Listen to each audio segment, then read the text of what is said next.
Ia começar por umas perguntas mais gerais e depois umas mais particulares relativamente ao trabalho da Luísa. Eu sei que a Luísa começou por estudar Geografia e depois abandonou o curso para Fotografia. Contudo, ao consultar o portfólio da Luísa, vemos que há um interesse explícito no estudo dos territórios e das cidades e das paisagens e todas as transformações que vão sofrendo, quer do ponto de vista físico, quer do ponto de vista humano. No fundo, são os grandes objetos e os grandes temas de estudo da geografia. Eu queria saber se considera que o interesse na geografia se mantém na sua obra, trocando apenas os métodos de estudo científicos pelos artísticos, como a fotografia, ou alternativamente se vê na fotografia uma espécie de mapeamento geográfico ou psicogeográfico do território, das cidades, do urbanismo, da vida na cidade, a vida cosmopolita ou até de bairro. Sim, eu penso que o meu trabalho passa por... fez uma boa observação, uma boa análise do trabalho que eu tenho desenvolvido. E a geografia, no fim de contas, a geografia humana está numa base muito estrutural, talvez eu não tenha feito isso intencionalmente, mas aconteceu, ou por ser também uma pessoa observadora do meio em que vivo e que me toca, mas eu deixei a geografia porque comecei a estudar a fotografia ao mesmo tempo. E naquela altura a geografia só era para dar aulas, praticamente, não se podia fazer... Era planeamento regional que eu estava na Nova. E eu não queria ser professora e a fotografia cada vez estava-me a dar mais espaço de vivências e então foi por isso que eu troquei. Se tivesse conseguido fazer as duas coisas, talvez tivesse sido bom. Mas agora, nos últimos anos, voltei à geografia para tentar fazer o doutoramento, a fotografia na geografia. Consegue explicar-nos sucintamente como este seu projeto nos traz aqui hoje? Há quanto tempo trabalha aqui? Isso também veio do sentir da mudança, de uma observação do território e das vivências. Nos anos 80, Lisboa, nos anos 80, Lisboa começou uma grande transformação que... O bairro Alto, por exemplo, que era a zona onde eu morava no Camões, mudou muito, não é? Com a nova liberdade que se foi tendo e muitas coisas também se conquistaram com isso, mas houve outros assuntos que foi os novos materiais que as pessoas acharam também que se podia destruir o património e começaram a transformar, por exemplo, os cafés, que eram sítios acolhedores e com decorações ou mobiliário muito interessante e histórico, alguns deles, e isso foi passando para os alumínios e azulejos de casa de banho, etc. Tipo casa de banho, não era de casa de banho. E isso começou-me a incomodar. Em Lisboa, na zona histórica, aconteceu imenso. Depois também, no final, mais ou menos, finais dos anos 80, com os bancos, as agências bancárias também fecharam imensas lojas e transformaram-se em espaços de banco e perdeu-se imenso património nesse momento. E depois comecei a perceber que, para além disso, estava-se a perder também as pessoas, que mesmo que nós não entrássemos lá, víamos-las, faziam parte do meu cotidiano e dos outros cidadãos que vivem na cidade ou que visitam a cidade. E só em 94 é que realmente eu iniciei o projeto. Há quanto tempo trabalho aqui? Demorou, muitas vezes demora um tempo, começo a sentir as coisas, mas não começo logo a fotografar. Okay. Foi em 94, portanto já foi há bastante tempo, mais Sim. de 20 anos. E olhando para essa série, podíamos dizer em primeiro lugar que se trata de um projeto arquivístico, não é? O documental em que a fotografia é trabalhada, de certo modo, para ativar a memória, não é? Mas à luz dos acontecimentos atuais, como a especulação imobiliária, o boom turístico, É possível fazer uma nova leitura destas fotografias e destas imagens que a Luísa produziu? Quando é que este projeto passa de uma espécie de elegia dos espaços e das pessoas que lá trabalhavam para quando é que ele adquire uma leitura política, se é que assim se pode dizer? Eu penso que assim, nesta última década, ninguém faz bem essa leitura porque não existe um livro publicado com o trabalho, mas existe esse lado e mostra como tudo mudou. Não é só a gentrificação, é também a perda de materiais e espaços que nós tínhamos à nossa mão. Agora temos que ir aqui, depois nas ruas só temos lojas não quero chamar que são lojas más, mas são todas iguais, de recordações ou de coisas baratinhas, e perdemos uma identidade. E daí eu acho que isto pode ter uma leitura política, sim. Como vê estas lojas antigas, estas lojas históricas e algumas livrarias até serem expulsas do espaço que atualmente ocupavam para terem que ir para outros sítios, porque as rendas estão completamente exorbitantes? É a morte. Nós agora com o Covid tivemos a noção clara, pelo menos na zona histórica, que é também onde eu vivo, e daí tudo isto também nascer e esta vontade de fazer esse documento tem a ver com a vivência daquela zona toda. E nós agora não temos quase pessoas, nem temos lojas, não é chamar lojas com história, lojas onde podemos ir comprar muitas coisas para o nosso dia-a-dia. Mas nós próprios também fomos um pouco culpados disso, muitos de nós deixámos de ir a essas lojas. Portanto, depois veio a especulação imobiliária, os despejos, as pessoas foram despejadas ou ainda estão a ser. As lojas sofreram com isso, aquelas lojas não tinham poder de sobrevivência económica, não é? Outras também desapareceram porque as famílias acabaram. Pronto, se as pessoas morrem, ninguém mais vai pegar naquilo, é normal. Portanto, não podemos também salvar tudo, mas temos a obrigação de olhar para o que temos e não destruir. A zona, por exemplo, Calçada do Coimbra até o Camões, portanto, desde os Poços Negros até o Camões, já quase não existe nada. Isso é só um pequeno território. São vários nomes de ruas, mas é muito pouco espaço físico da cidade. Sim, sim. Ainda bem que fala com... volto a esse tema. Eu queria saber das várias lojas e dos vários lojistas que contactou ao longo dos anos, qual foi a história que guardou com maior afeto? Se há alguma que recorde? São várias. São várias. Houve pessoas que trabalharam a vida toda ali. Isso também é uma coisa que mudou, porque estudar passou a ser obrigatório, não é? Antes, os jovens ou as crianças quase não iam à escola, muitos anos atrás. No princípio e ainda talvez nos 3 ou 4 primeiras décadas, ou talvez 6, se formos ver bem, saíam da escola na 4ª classe ou antes disso iam trabalhar. Realmente também o ensino obrigatório ajudou a outra evolução na sociedade e no conhecimento.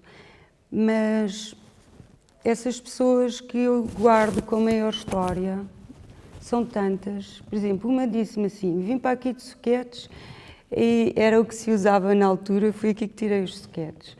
Outro senhor disse-me: comecei a vir aqui com o meu pai e fiquei aqui a trabalhar, tenho 80 anos, ou já agora não me lembro, mas até essa fotografia também está cá.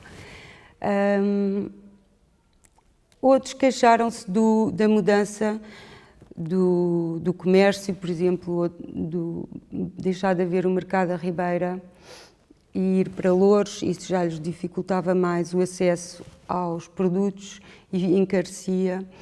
Outros queixavam-se a mudança, por exemplo, um queixou-se que o metro tinha retirado. Portanto, as pessoas estamos sempre também um pouco contra a evolução, não é? Temos tendência que seja tudo igual e não pode ser, mas por exemplo, esse senhor queixava-se imenso que a Baixa tinha alterado imenso a dinâmica do comércio por causa do metro, que as pessoas já não passavam pela Baixa para comprar as coisas. Mas eu penso que o maior salto ou a maior diferença foi causada e perda pelos grandes centros comerciais que se construíram na cidade e nas imediações das cidades, não é? E as pessoas passaram a ir comprar as suas coisas noutro sítio. Também talvez porque muitas trabalham sempre e precisavam de ir à noite comprar as coisas. Isto é tão complexo. E agora perdi-me um pouco, porque o que eu quero dizer com isto é que eu tento, muitas vezes também, não eu ao princípio também fui, por exemplo, nos anos 80, comprar coisas às Amoreiras, porque aqui perto havia coisas que eu não tinha acesso. Mas depois passei a comprar praticamente tudo no bairro, nas imediações do bairro. Passado poucos anos, isso passou-me. Sim, o centro histórico deixou de ser o centro propriamente dito das atividades e da agitação. Criaram-se outros centros, múltiplos centros por Lisboa. Exato, e também com o incêndio do Chiado, mas aí estamos a localizar muito só no centro histórico, mas o incêndio do Chiado também provocou uma grande paragem no Chiado durante vários anos, até à recuperação. Eu costumava, quando tinha dores de cabeça, ia caminhar pelo Chiado fora, descia a Rua Garré e a Rua do Carmo, e era tanta gente, sempre a andar de um lado para o outro, que eu perdia-me das minhas dores de cabeça e ficava bem. Isso já há muitos anos que não deixou de ser possível. Okay. Eu sei que a Luísa utiliza com frequência o Instagram. Como sabemos, é uma excelente ferramenta de comunicação visual. Muitos artistas e fotógrafos acabam por criar uma espécie de arquivo pessoal ou até de portfólio. E queria saber se a Luísa vê nesta rede social uma espécie de arquivo também, como uma extensão do seu trabalho artístico e fotográfico, ou é apenas um álbum desinteressado do cotidiano? Aquilo para mim é muitas vezes uma manifestação de uma crítica, ou positiva ou negativa, do dia a dia, ou em geral é isso. Por vezes partilho lá outras coisas, mas é uma ação de chamar a atenção. É uma espécie de manifestação de um olhar. Ok. Para alguém cujo trabalho vive tanto da liberdade e que a cidade oferece, como foi viver estes últimos meses em confinamento? Conseguiu produzir trabalhos novos? Não sei se houve algum momento de revisitar o seu arquivo pessoal de fotografias que guarda ao longo dos anos? Eu tive mais ou menos um mês em casa, quer dizer, sair para fazer as compras ali na zona, claro, e levar coisas à casa dos meus pais. E em abril tive uma encomenda que é do Ministério da Ciência e Tecnologia, que era fotografar a ciência para a luta ao Covid. E então desde 15 ou 16 de abril, comecei a fotografar essa série e, portanto, não tive tempo para estar a revisitar o arquivo. Passei a estar a visitar sítios e a trabalhar nisso. E, ao princípio, eu gostei de estar em casa. Dava aulas, quase não ia ao meu ateliê, dava as aulas online. Fui fazendo algumas fotografias, sempre vinha à rua, fazia fotografias. Por vezes saí de propósito para isso, mas foi uma espécie de recolhimento e também de olhar para os livros e viver, entre aspas, umas férias da azáfama. Isto se calhar vão achar ridículo, mas foi outra forma de estar durante um tempo. Okay. E depois do confinamento, e tendo em conta também parte do seu trabalho aborda a vivência da cidade, como vê esta agitação que se tem vivido nas grandes cidades mundiais nas últimas semanas, com cidadãos a ocuparem o espaço público com protestos, alguns deles até a deitarem abaixo património, símbolos do passado e, de certa forma, também a participarem numa nova reconfiguração do espaço público? Eu tenho pena, se calhar não é a palavra correta, acho uma grande injustiça que neste momento ainda se pensa em racismo. No século XXI, ainda ter essas atitudes racistas, pessoas que consideram o outro menor. Mas há muitas sociedades que, de certa forma, fazem essa escravatura, com a forma como trabalham, ou tratam os seus trabalhadores. Não é igual. Agora, destruir o património. Eu compreendo que haja uma grande raiva latente nisso e já li vários textos que até incitam à destruição, mas também não sei se é por aí. Acho que é muito mais levar as pessoas a perceberem que somos todos temos direito a estar aqui, se pertencemos todos a uma sociedade. E pelo lado da destruição, não sei também se os outros que querem ser contra aquelas pessoas, portanto, as pessoas que eles acham que não fazem parte da sua vida, porque mesmo assim não é, consideram que têm uma vida especial, se nós conseguimos chegar lá. Tenho dúvidas, mas também não sei qual é a forma de fazer isto. Já houve tantas lutas e no século XXI ainda se está neste ponto. Mas eu também compreendo que há estátuas que se calhar é melhor desaparecerem, porque lembram coisas terríveis às pessoas.